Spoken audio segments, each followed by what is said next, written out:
The ocean has become a focus for visions of a sustainable future on our blue planet.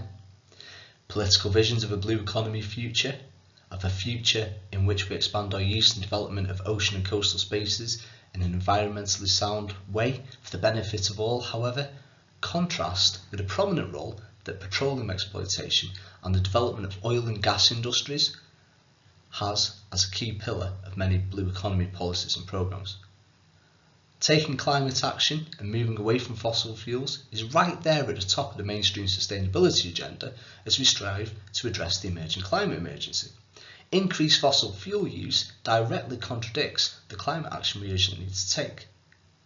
Deepwater petroleum exploitation also risks serious negative impacts on marine ecosystems and little studied seabed habitats, and threatens existing key economic sectors such as fisheries. So, how can politicians even be considering new oil and gas as part of sustainable development?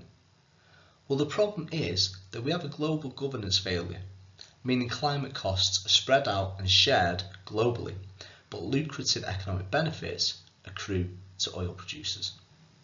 So, when economically and technically viable, nations are unable to refuse the economic benefits.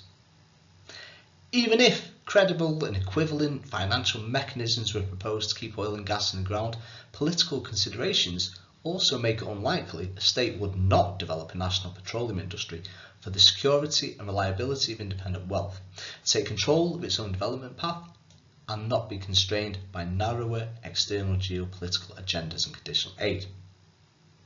That's where we are, so environmental and sustainability advocates need to figure out how we deal with the challenge. As it stands, nations that have deep sea, oil and gas will develop those industries, and it does little good to simply say environmental risks and direct contradictions with climate action mean petroleum should not happen. So how can we engage and minimise the damage? Or even make short-term petroleum actually work for long-term climate action? Well, what matters for effective climate action is reducing the cumulative total of greenhouse gas emissions across the journey to an envisaged zero carbon society. Unavoidable short-term oil and gas could finance an accelerated transition to zero carbon and, if done effectively, reduce the final total carbon emissions.